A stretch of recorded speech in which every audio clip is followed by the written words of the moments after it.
I gotta tell you, Harvey Weinstein's probably the first person that I ever looked at a photograph of and was like, yeah, he rapes. I'm not sure this motherfucker has a choice. Not a handsome man. Not a lot of meat and extra skin on his face. Yeah, he's ugly. You know the sad part is, he's done so well in life, he probably doesn't know he's ugly.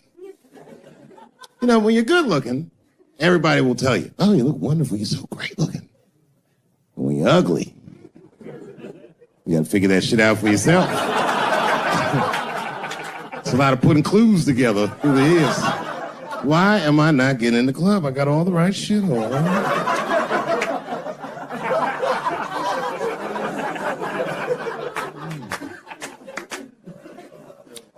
If it was Brad Pitt doing that shit, you wouldn't have heard a peep. The girl would just come back down like, I got the part.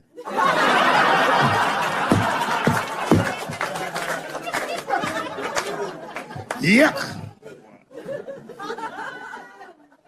Yet, it is important that I acknowledge, ladies, you are absolutely right. There you go. They gotta all be mindful of that, guys, because this could happen to any of us. It could happen to me. I can see that. I see myself showing up. Hi, I'm here for my 3 a.m. with Mr. Weinstein.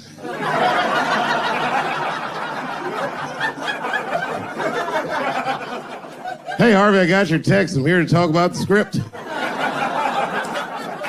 Seems like it's going to be hard to read in candlelight, but I guess I could try.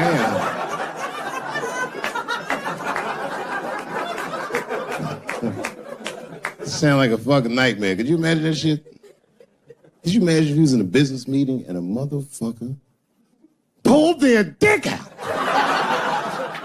In the middle of the meeting, I'd be like, yo, my man, this is the most unprofessional shit I've ever seen in all my days.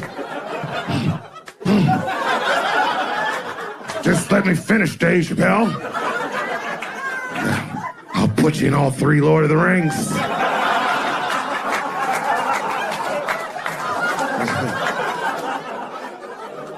Hurry up, nigga. I have other meetings now. I have a 4:30 a.m. at Brett Ratner's house. And, I believe it's wardrobe fitting. Those protesters that were in the beginning. Almost. Until I saw what happened to them Dixie chicks. I said, fuck that. If they'll do that to 3 white women, they will tear my black ass to pieces. I don't want to hear that shit. Yeah, man, they would. But I'm like, for real, why you care so much what the Dixie chicks say? It's not like they political scientists or nothing. They just bitches that can sing good. You know what I mean?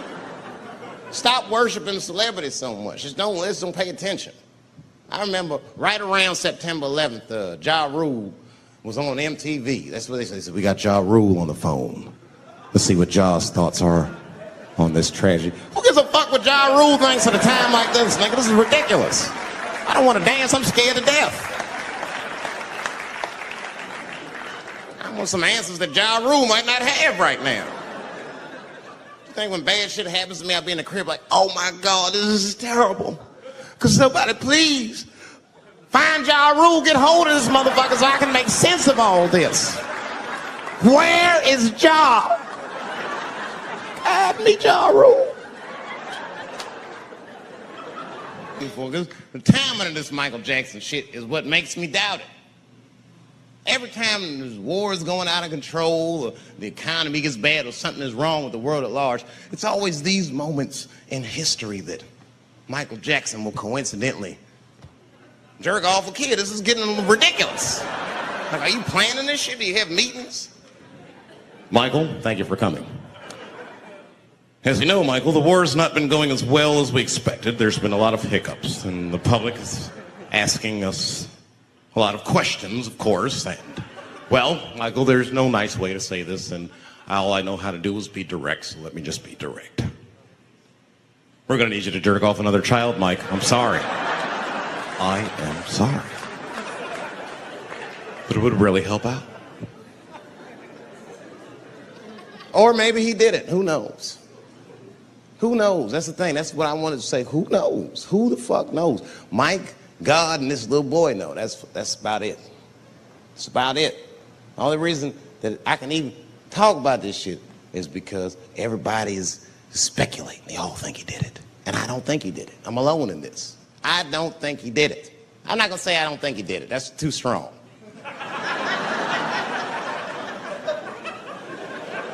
Let me just say I am reserving judgment until all the facts come out. But so far from what I heard, I mean, the kid said he was dying of cancer. He was in Make-A-Wish Foundation. He claims he had 2 weeks to live, and it was his dying wish to meet Michael Jackson. Come on, man, give me a fucking break. This kid is 10 years old. He don't remember Thriller. The fuck you want to meet Michael Jackson for, honestly? I remember Thriller, and I just, like, kind of want to meet this nigga. Like, I wouldn't break an appointment to meet him. I'll put it that way. I'd have to already be free. That's ridiculous. That's like if I'm dying in 2 weeks and go, oh, mama, get me in a room with Chubby Chuckle. I wouldn't want to meet that motherfucker. My last 2 weeks. Why not Usher or somebody like this? So then the kid claims he goes to Michael's house. This is where it all gets crazy. He does everything you'd expect at Michael's house. They climbed trees and rode roller coasters and Ferris wheels. The chef made cookies, pies, and cakes. They was petting the monkey and the giraffe, sang songs, kid shit. And in the middle of all this childlike activity, for some reason, Mike pulled out some wine and some pills and sucked his kid's dick. Folks, it hurts me to say it. And the kid had the nerve to call that abuse. Motherfucker, that is a good host. God damn, what else do you want? What else do you want? I'm lucky to get a glass of grape drink at my friend's house. Let alone a roller coaster ride and my dick sucked. Mike must be confused, like I brought you in my house, I fed you, I sucked your dick, and this is how you repay me, motherfuckers. This was your wish, not mine. Thought you were dying in 2 weeks. What happened to that, motherfucker? I've been in court for a year and a half to get stronger every time I see you.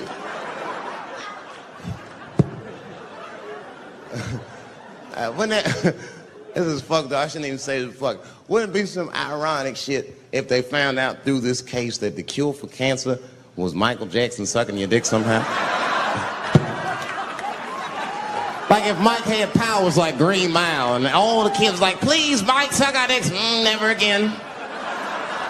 He didn't appreciate it.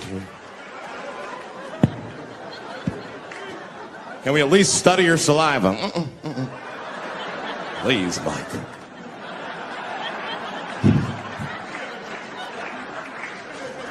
Oh my God. But there's a more important reason that I would stop doing comedy right now. And this reason is the real reason that's been percolating, and it really is the crowd, not you.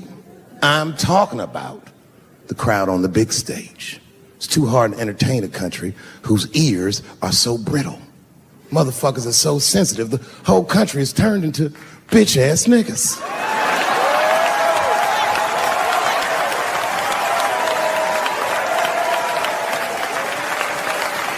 Everything you say upsets somebody. But motherfuckers are just taking it too far. I don't know why or how everybody got this goddamn sensitive. You know who hates me the most? The transgender community. Oh yeah, these motherfuckers. I mean, I didn't realize how bad it was. These motherfuckers, I was really mad about that last Netflix special.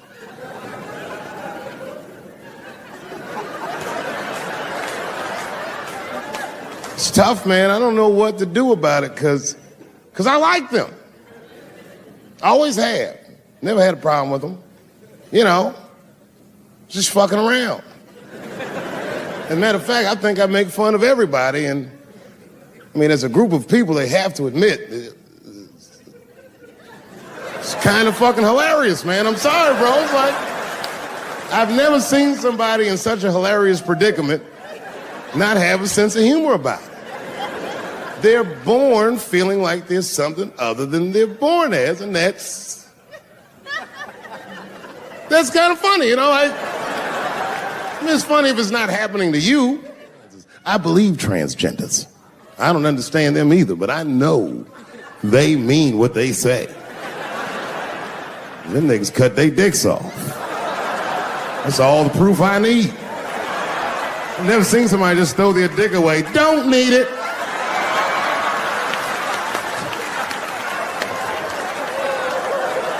I don't understand, but I believe you and I support your decision, motherfucker. I was doing a show. I was in Portland, Oregon. And I was checked in a hotel under the name Charles Edward Cheese.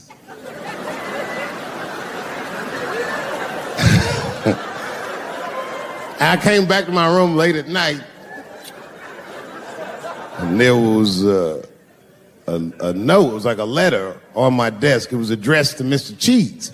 So obviously, I'm going to assume that whoever wrote this letter must be an intimate friend of mine. This is not some kind of name that a person would just guess. But then I open the letter, and it turns out I don't know this person at all. It's a fan letter. You know, I'm not even used to the idea that I have fans, but I'm grateful for it. And I don't read those letters.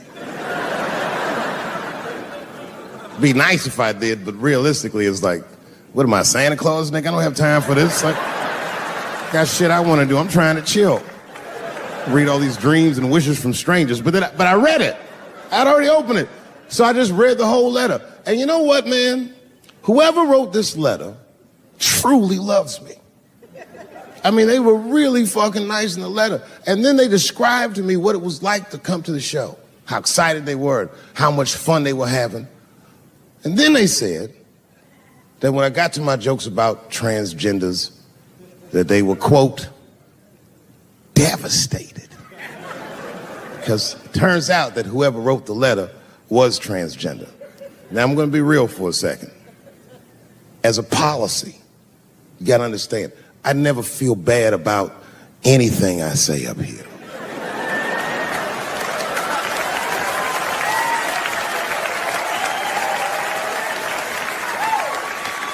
And I would never admit this to you if I hadn't locked your phones up. But it was the weirdest thing. Like, when I read this letter, this shit made me feel bad. I didn't feel bad about what I said, you understand? I felt bad that I made somebody else feel bad. To be honest, I don't even know what I said that upset that person. I have so many transgender jokes.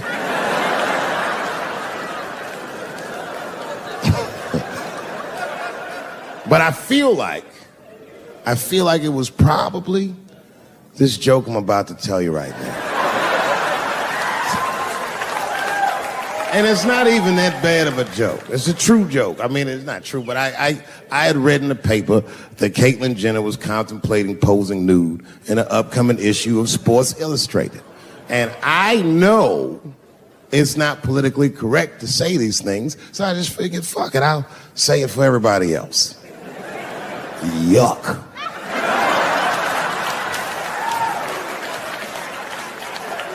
You know, sometimes I just want to read some stats. I don't know why you're going to cram some man pussy in the middle of the sports page like this. I just didn't think that was the place for it. But I wasn't saying anything like Caitlyn Jenner's a bad person. I'm not mad at her for doing it. Not even mad at Sports Illustrated. If I'm mad at somebody, I'm probably just mad at myself. You understand? Because deep down, I know that I am not strong enough to not look at those pictures.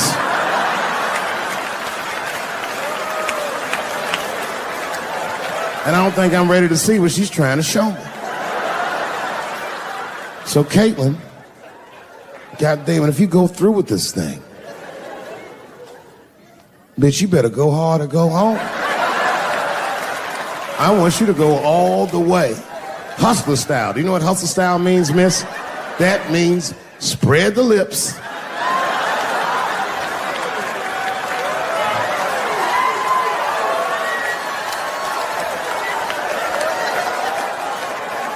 I hope she spreads her lips and there's an itty bitty dick inside. Ah! The show is behind the curtains.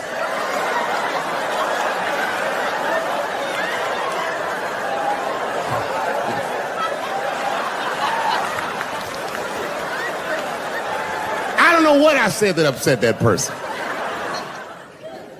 You know, I can remember when it all started. It was when I was doing Chappelle show. When I was doing Chappelle show, I used to do the show, and then on the weekends I do like concerts and shit like that. So I'm doing a concert, and there was a couple in the front row, beautiful couple. The wife was obviously Asian. You could see it in her face.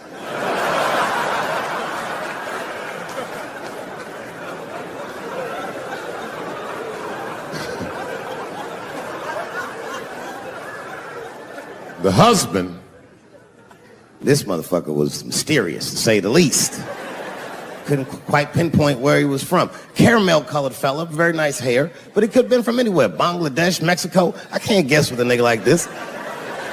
All I knew for sure about this guy is that his wife was a bitch. I could see that in her face, too. No, he was laughing and having a good time, and she was scowling at me at a goddamn comedy show. I couldn't figure it out. And then I realized at some point that she was pregnant, and I was smoking on stage. I said, oh my God, that's probably why she's mad. So I started to put my cigarette out, but then she hit me with one of them fake non-smoker calls. So I just kept smoking. I thought to myself, bitch, that baby will be fine, relax. And I tried to break the tension. I just asked her. That's all I said. I go, hey, where are you guys from anyway? And I could tell that she was on to me. She goes, very condescendingly, she says, I'm from California.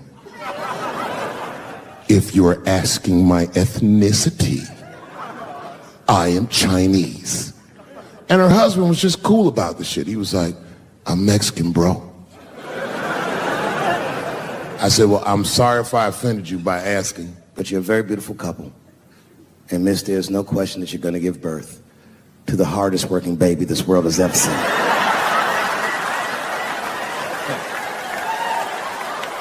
That's not a bad joke. She got very upset. She got up to leave immediately. But she didn't just leave. She had to take one last dig at me on the way out. I will never buy one of your fucking DVDs again, Dave Chappelle. I said, ma'am, with all due respect, Chinese people don't buy DVDs.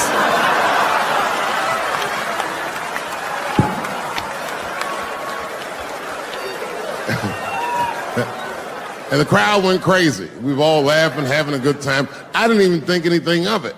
And then just 3 days later, this lady sends a fucking letter to my promoter telling him not to book me for shows anymore because I was, quote, racist, and I'm quoting her, insensitive to the nature of my interracial marriage. I was like, word, bitch, I was. If she had just done a little bit of research, she would know that I myself am in an interracial marriage. That's right. In fact, my wife is Asian too. Surprise, bitch, I'll see you on Thanksgiving.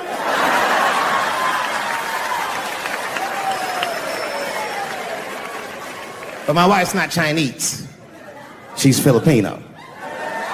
That's right. And our kids are Puerto Rican somehow, so there you go.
Man, I gotta tell you, when I was sitting here watching what all the other honorees have done with their lives, I started feeling like shit. Like, this is terrible.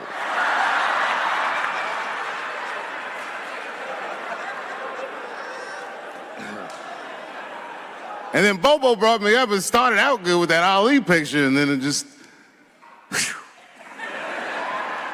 But that coloring book that was in the picture, I know the Ali's are here, that coloring book, my mother has it. And Champ, he signed it. You know, the greatest, he signed Muhammad Ali. And his sparring partner was there that day. And his sparring partner signed it, said the next heavyweight champion of the world, Larry Holmes. And he was. And 2-year-old Dave Chappelle colored all in that shit and just ruined the book.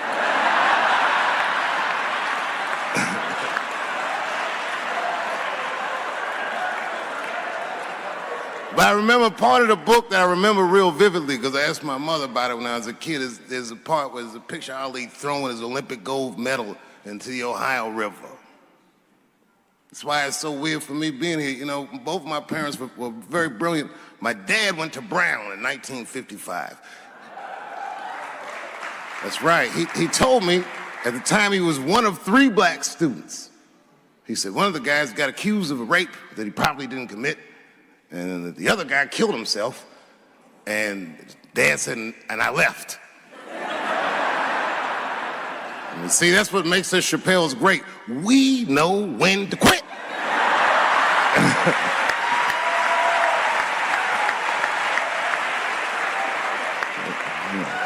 We all just live to fight another day.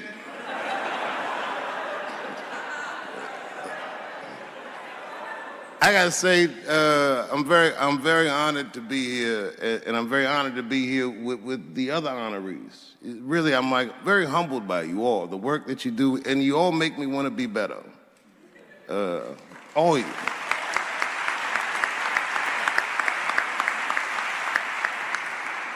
And you know, I was gonna stop doing stand-up for a while because 4 comedy specials in a year is like, that's a lot, you know.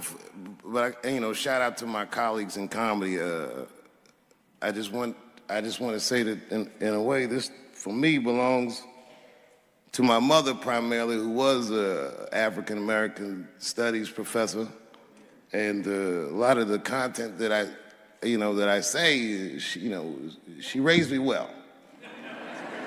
I'm not an uninformed person. But also, you know, my colleagues in comedy, like comedians have been getting beat up pretty bad recently, and we're somehow nowadays expected to speak with the precision of attorneys or politicians. We are not. I always think of James Baldwin. You know, James Baldwin was one of my favorite writers because he managed to tell white people what they feel like to be around.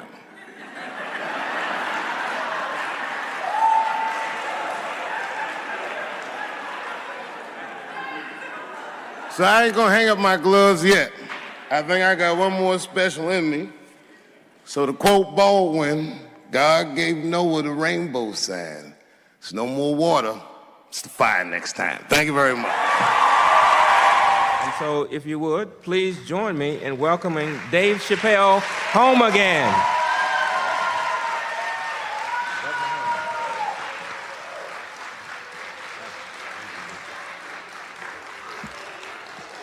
Oh, thank you. You know,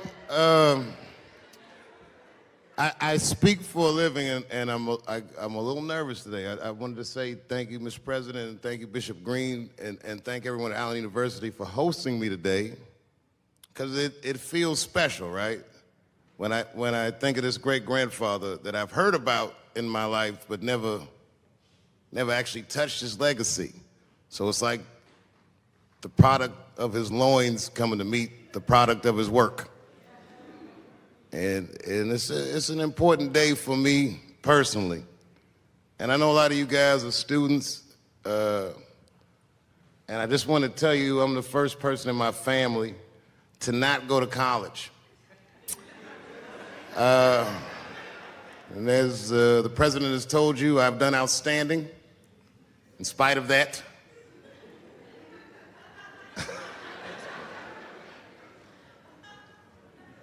but one thing I did want to say, and one thing today just made me think about, for all the things that I've done, I'm most renowned for what I didn't do. I've made decisions in my career that a lot of people have called insane. 2004, had a $50 million deal on the table, and in a crisis of conscience, flipped the table over and walked away. Went to South Africa. Everyone said I was running away from the money. That is not true. In fact, I still want that money.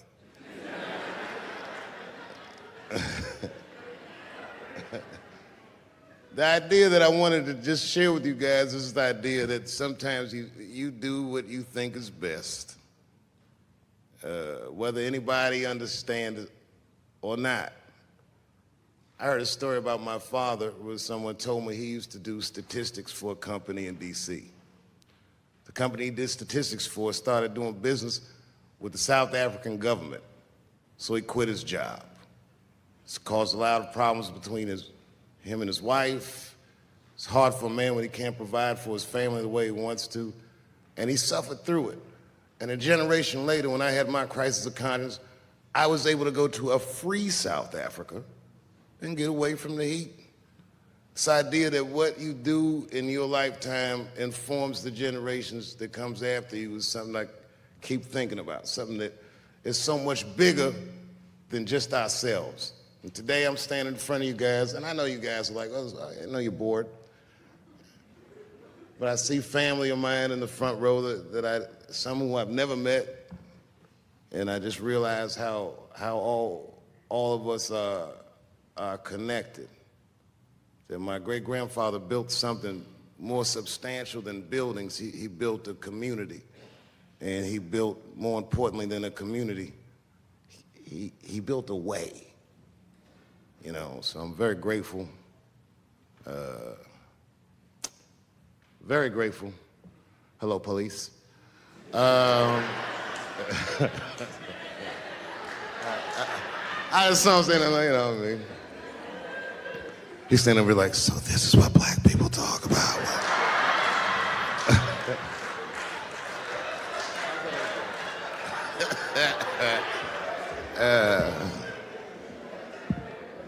I just want you guys to remember, you know, that right now there's this thing where ethics aren't what they used to be. This idea that people are trying to replace the ideas of good and bad with better or worse. And that is incorrect. You gotta keep your ethics intact because good and bad is a compass that helps you find the way. And a person that only does what's better or worse is the easiest type of person to control. They are a mouse in a maze that just finds the cheese.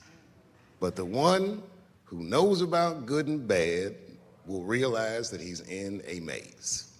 So, that being said, I just hope that all of you guys transcend whatever you see as your obstacles and that you live outstanding lives and that you stay connected to your communities because you have so much power there, and that you grow your communities and you diversify your communities, and that you don't let anybody tell you you can't or to be afraid. It's okay to be afraid because you can't be brave or courageous without fear. The idea of being courageous is that even though you're scared, you just do the right thing anyway. So in 2004, I walked away from $50 million, and in November, I made a deal for $60 million. So,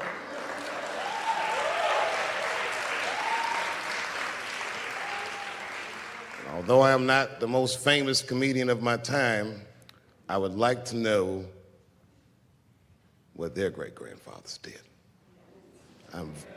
I'm very proud today. Thank you very much.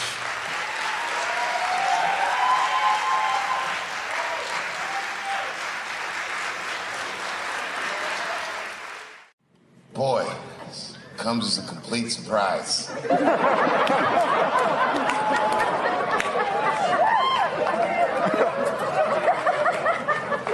I mean, I read all the reviews, and they said so many terrible things. They were embarrassed for me. I had lost my way. It wasn't even worth watching. I hope all you critics learn from this. This is a teachable moment. Shut the fuck up forever.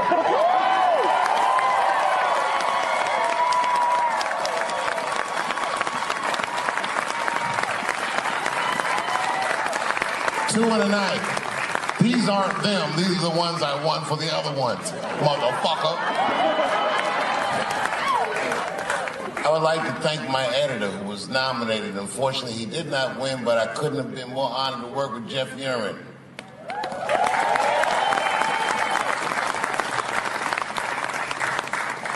Stan Lathan has been directing television since 1968. Any show that I watched when I was growing up, he directed it. From Sesame Street to Sanford and Son to Good Times to Everything Black. And finally, you motherfuckers finally gave him an Emmy tonight. He deserves so much more, but I'm glad you came around.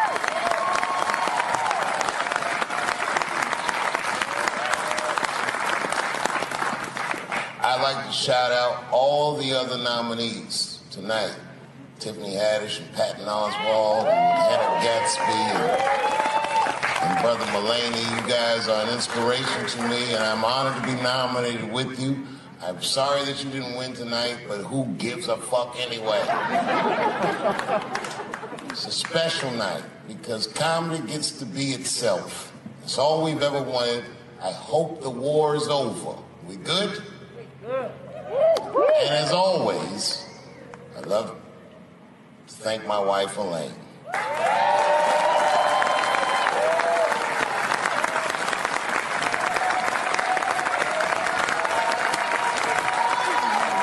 That's right.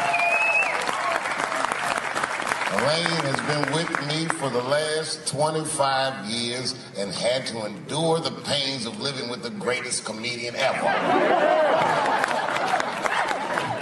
See you on Monday. Thank you very much. Good night.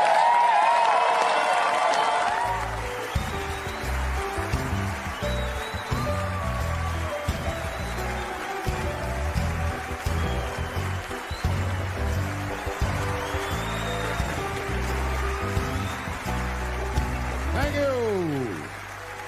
Thank you. Thank you. I like not knowing what's going to happen. I like making memories. Sometimes I do all this crazy shit around my colleagues just so that they can tell their friends I did it. But rather than talk about myself, just briefly, I want to just talk about my genre. Stand-up comedy is an incredibly American genre. I don't think any other country could produce this many comedians. And unbeknownst to many people in this audience, I don't think there's opinion that it exists in this country that is not represented in a comedy club by somebody. Each and every one of you has a champion in the room. We watch you guys fight, but when we're together, we talk it out. I know comics that are very racist, and I watch them on stage, and everyone's laughing, and I'm like, that motherfucker means that shit.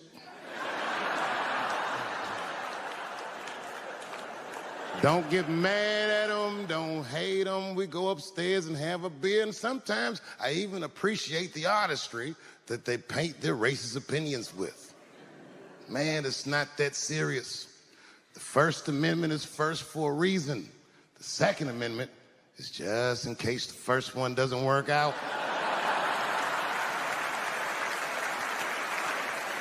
We gotta let some air out of the ball, man. The country's getting a little tight. It doesn't feel like it's ever felt in my lifetime. So tonight, I am honored that my colleagues are here in comedy and in music.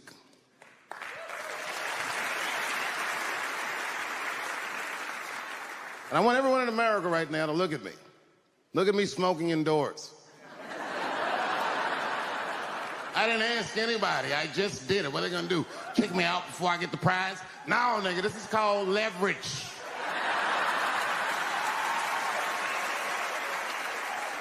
thing that I liked best about tonight was that I saw so many people from different parts of my life, like friends that I grew up with here in D.C., friends of mine from Ohio then and now, friends of mine from comedy clubs, all the fucking musicians that blew my mind. You guys have no idea how you inspired me.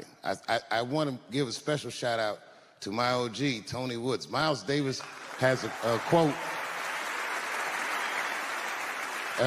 It's one of my favorite. Miles Davis said so much cool shit, but one of the things he said I always loved, he said, it took me years to learn how to play like myself. You know, he would watch other musicians and he would try to play like Dizzy or Bird or all the guys who were great. Tony Woods was my Dizzy and Bird. If I was a Miles, I was trying to play like you. You were the first person I ever saw do it absolutely right. You were fearless and you told the truth. There's something so true about this genre, when done correctly, that I will fight anybody that gets a true practitioner of this art form's way, because I know you're wrong. This is the truth, and you are obstructing it. I'm not talking about the content, I'm talking about the art form. Do you understand? Do we have an agreement? And what I really wanted to say tonight, and I'm glad I get the platform to do it, I'm gay. I am gay, and I can't wait to see what this does for my career, being gay like this.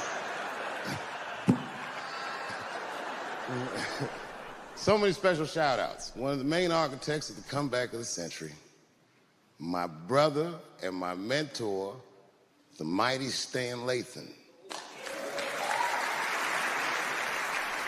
I never dreamed that I would be able to work with someone as great as you. These last 5 specials, straight fire. I wouldn't want to do another special with anybody else but you. So eat your motherfucking vegetables and live as long as you can, because we doing a few more of these bitches. Neil Brennan, your speech made me cry, because it reminded me of all those hard days of work and all that money I never got for it. The other real special shout out I gotta make, because none of this would have been possible on any level without this person, is my mother. Mom. My mother. Mom. You have no idea what I put this woman through. If you had just given birth to me, that would have been more than enough. But the fact that she raised me and raised me well. We had a real oral tradition in our house. I knew the word griot when I was a little boy. A griot was a person in Africa who was charged with keeping the stories of the village. Everyone would tell a griot the stories, and they would remember them all so that they could tell future generations. And when they got old, they'd tell them to someone else. And they say in Africa, when a griot dies, it's like a library was burnt down. And my mother used to tell me, before I ever thought about doing comedy, she said, you should be a griot. And she'd fill me with every story of black life. You know, she's educated in African-American studies, and she would let me understand the context that I was being raised in, that I'm being raised in a hostile environment that I have to tame. By the time I was 14 years old, I was in nightclubs, mastering an adult world. It was terrifying. Crack epidemic was going on, and my mother would hear gunshots outside and be scared to death. Maybe it's my son. But early in my career, if you remember, Mom, you used to sit in the club with me. She'd do a full day of work. You'd be back there falling asleep, just waiting for me to go on. She would watch my show every night. Do you know how long that car ride is home?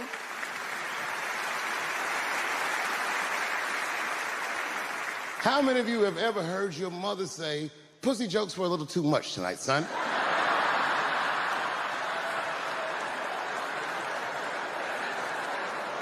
I was a soft kid. I was sensitive, I'd cry easy, and I would be scared to fist fight.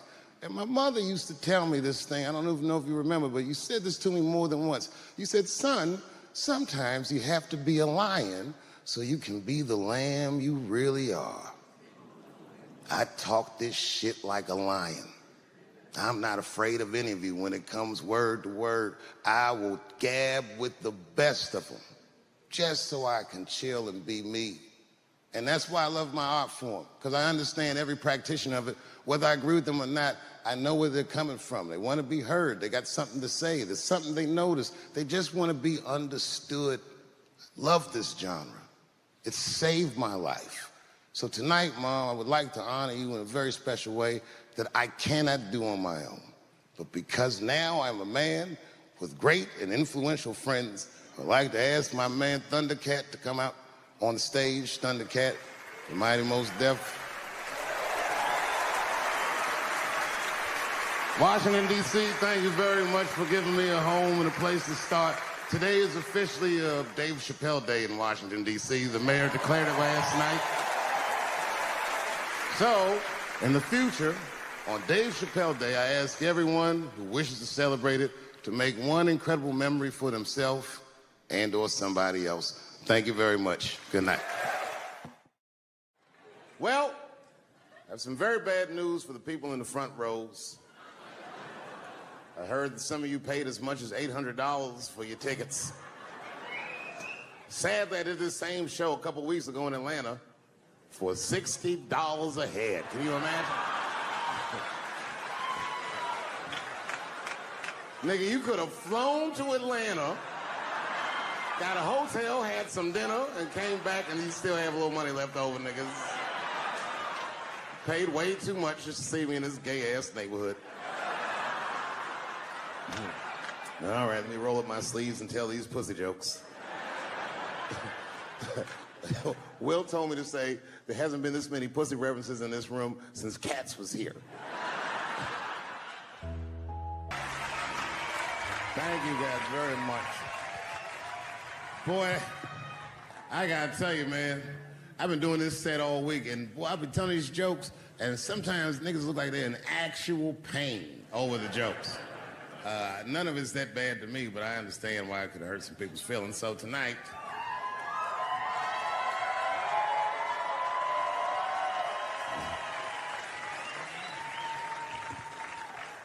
I'm going to give you an opportunity that I rarely give anybody. I'm going to let you say whatever it is you need to say to my face, or ask me whatever it is you want to know. But there are no dumb questions allowed. If you ask a stupid question, you'll be asked to leave. Nah, I'm just kidding. Go ahead. Everyone relax. Come on. Oh, yes, sir, in the front. 2 questions. How often do you write? And can I have a cigarette? All right. First, you may have a cigarette, but remember, this is not jail, motherfucker. This lady right here. I have a question. Do you remember this scene? Oh, I do remember that. Ma'am, I'm going to have to ask you to leave. That's a terrible question. This gentleman in the front with the salmon-colored shirt on. I was wondering if you had any advice for young comedians that you generally give, and... Are you thinking of doing comedy? I've never done it before, but watching you has made me want to try it.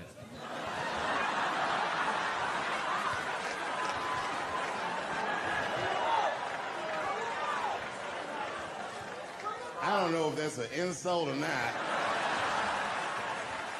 It's a compliment. It's. I mean, niggas don't say I've never done brain surgery, but it looked a lot easier than I thought.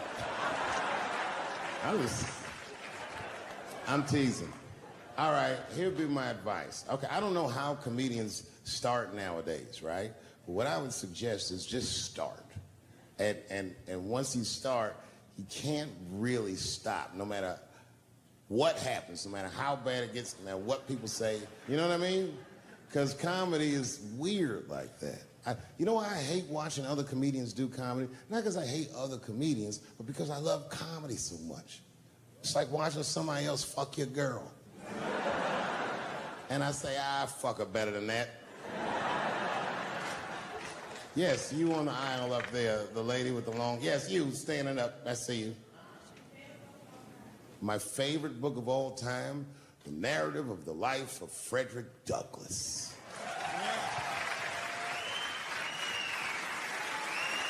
That guy with the baseball hat.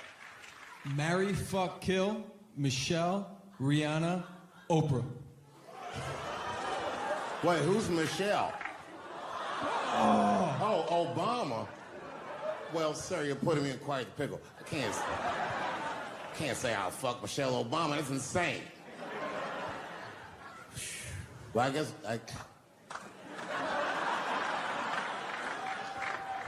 I mean, because I wouldn't kill any of those women. But I'd fuck all three of them.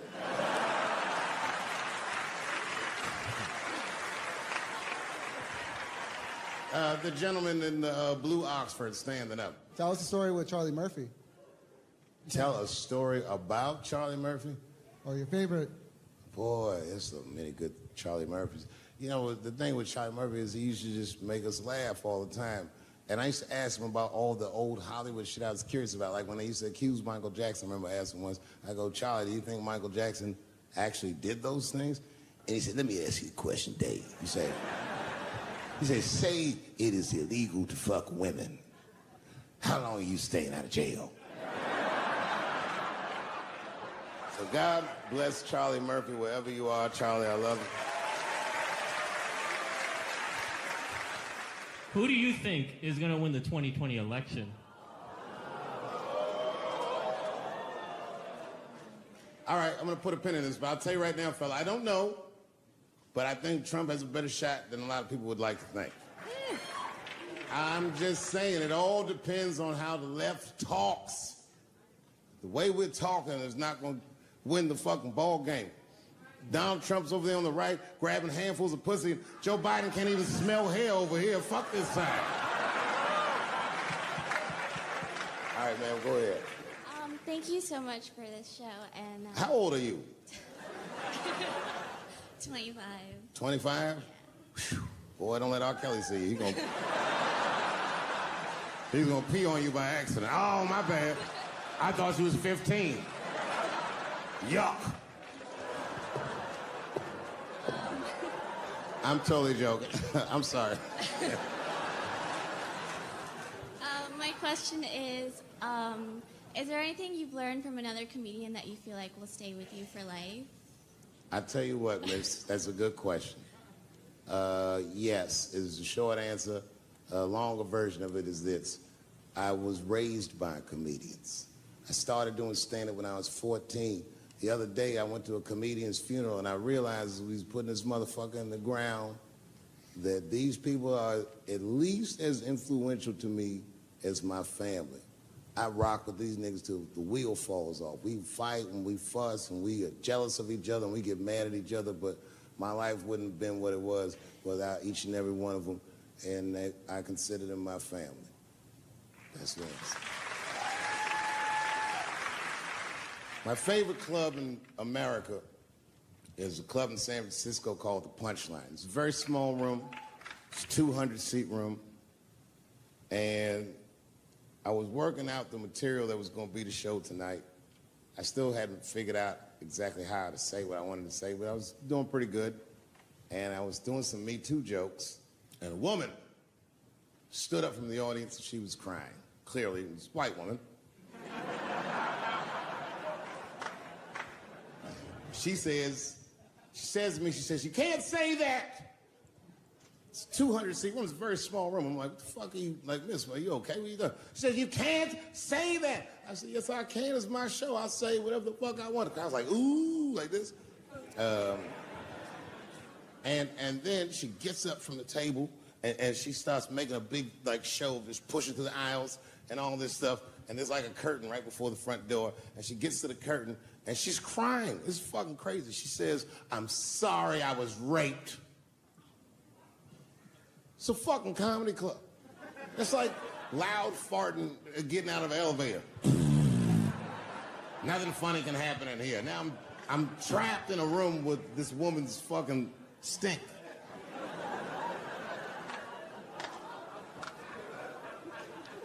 And I say, miss, it is not your fault that you were raped, but it's not mine either. Ta-ta, bitch, like this. She storms out. Now the room is very uncomfortable, but I managed to get the crowd back, but I'm like, a little traumatized. Same show, there's a trans woman sitting in the audience. This is a true story. This is like a few weeks ago. I did 6 shows that weekend. This trans woman came to 4 of them. Calls herself Daphne. Man, this chick Daphne was in there cracking the fuck up at everything I said about everybody. It was amazing. She was laughing, and it was fun to watch her laugh. You could tell she was letting go with something that was heavy, and she'd throw her head back, and she'd smile with all her teeth. She was having a great time.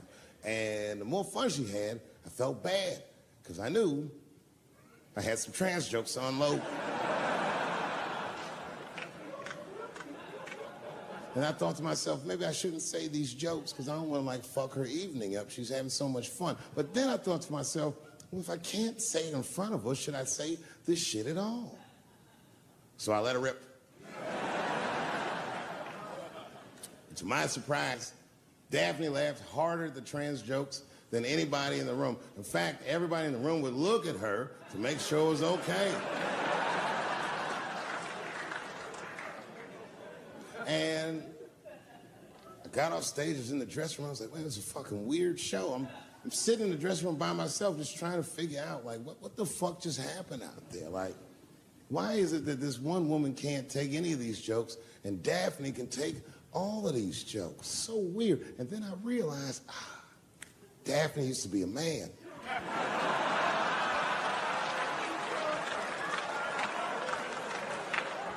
So now I go out of the dressing room and like you can see like all the staff was there like cleaning the club up, the audience had gone, and sitting at the bar by herself was Daphne. And she's like, hey, Dave, come join me for a drink. And I don't want her to think that I'm transphobic or nothing, so I'm like, fuck, I guess I could have at least a drink. And we get some tequila and we're sitting there. And she was fucking cool. Turns out that Daphne, she wants to be a comedian. She was asking me for advice, and I told her advice and all that shit. And then she says to me, she says, boy, you sure do get a bad rap for your trans jokes. I said, Daphne, thank you, but you don't have to say that. I hope I didn't offend you. She goes, no. She said, in fact, I read about you in the New York Times. I said, you did? She said, yeah. She said, I thought it was interesting that they blamed you for R. Kelly. They said you normalized him for telling jokes about him. I go, yeah, they said that. She goes, I wonder why they never said that you normalized transgenders by telling jokes about us. And I'd never thought about that. It never occurred to me. And we started making out. And then, like, I reached up just to see what it felt like. I was like, what? And it felt like pussy, didn't it? I was just like, go ahead, ask me a question. What the fuck you gonna do if Trump get reelected? What am I gonna do if Trump gets reelected? Probably get a significant tax break.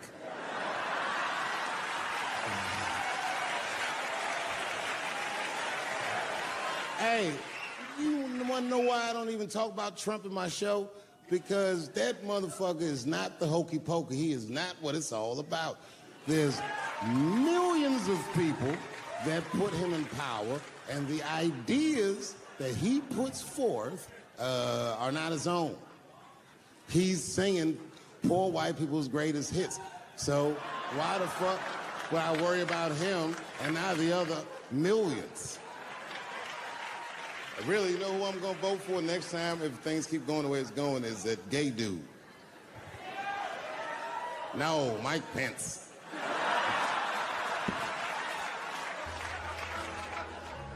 Now, this is the same club, the Punchline. This is 15 years ago, and I had just gotten back from my infamous South Africa trip. And I came to the Punchline just to cheer myself up. It's a safe place where I could tell some jokes. And I find out that this comedian I know, Chris Tucker, who's in all those Rush Hour movies, I find out that Chris is in San Francisco too, at some charity event. So I call him, I'm like, yo, I just saw you at some charity event. I said, I'm doing a show at the Punchline. Why don't you come by the club after your event? And he's like, cool, Dave. I thought she was dead, nigga. I'll come by. He says, is it okay if I bring some friends? Because, you know, I'm with a lot of people. I go, man, you Chris Tucker. You can bring whoever the fuck you want. And then I show up to the club late that night. And I walk into the dressing room. And sitting in the dressing room is Gavin Newsom, who at the time was the mayor of San Francisco, but now he's the governor of California. And sitting next to him was Kamala Harris, who at the time was the DA of San Francisco. Now she's the senator from California that's front-running on the Democratic ticket. And sitting next to her was Al Gore. It's fucking weird. And sitting next to Al Gore was the guys from Google, Sergey, and I don't know how to say these. All right. And it was Chris Tucker and Ben Jealous, who at the time was the president of the NAACP, who was all just at this big charity dinner, and Paul Mooney was drinking scotch. And we all was just in there. And, you know, at first I was a little uncomfortable when we started talking, and we all got along really well. At some point, Kamala Harris says to me, she goes, you know, a friend of mine is announcing his candidacy for president tomorrow. I went to college with him. I'm like, what? I go, Barack Obama? She goes, you've heard of him? I'm like, yo, I just read about this dude. And she goes, yo, yeah, blah, blah, blah, we're talking. She goes, you know what? She says, let's call him on the phone. I said, what the fuck? And she picks the phone up and she dials and she's listening like this. And she goes, this is voicemail. And she gives me the phone. She goes, leave him a message. You know, I didn't know what to say. I just said what you say to any black dude that's running for president. You know, stay low, running a zigzag pattern, this kind of shit.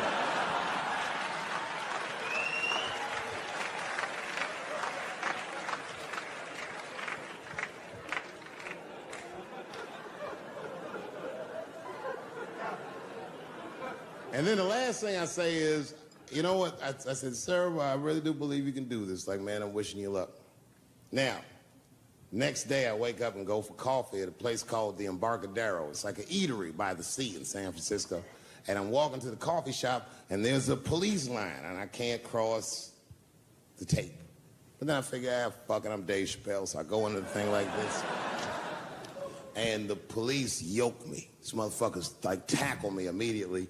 And I see over the police's shoulder Gavin Newsom. I couldn't remember his name, but I remember the night before I had kept teasing him and saying he looked like Christian Bale, the guy from the Batman movies.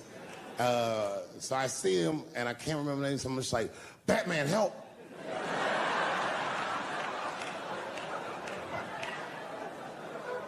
And he stops, he's like, Dave?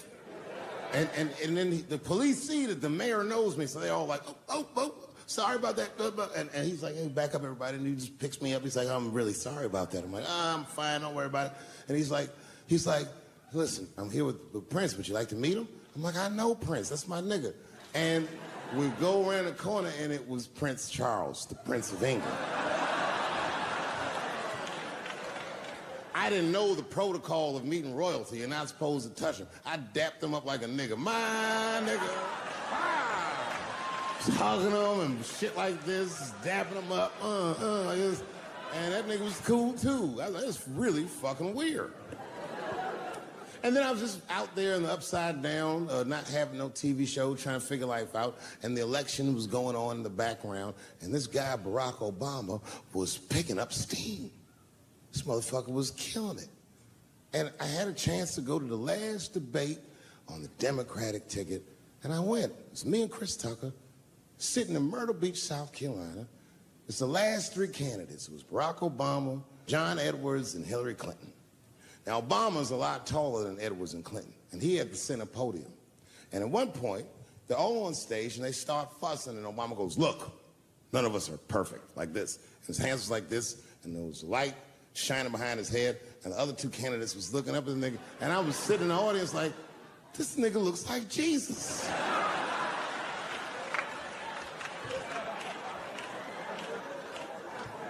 And I realized in that moment that I was looking at the next president of the United States. I was certain of it. I couldn't explain it, but I knew what I was seeing. And I got really excited. And I'm not that kind of guy. I said, I gotta meet this motherfucker. So I stayed. They were all on stage doing interviews, and I just waited. I was waiting and waiting, and then John Edwards was done with his interviews first, because everybody knew he wasn't going to win. And I see John Edwards, and I said, hey, Senator Edwards, I just want to say hi. And that motherfucker looked at me like, like, fuck you, nigga, you gonna lose anyway. And then he left, and then Hillary Clinton just walked by me in one of them Steve Harvey suits.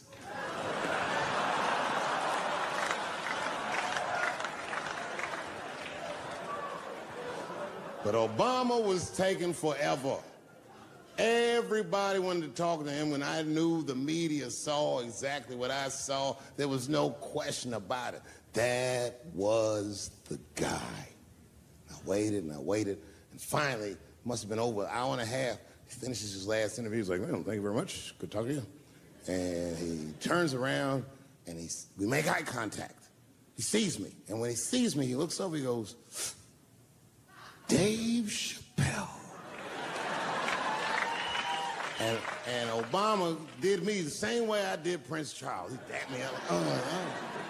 And he like bro hugged me, and he pulled me in, and I'll never forget this. He said in my ear, I got your message. Thank you very much, New York City.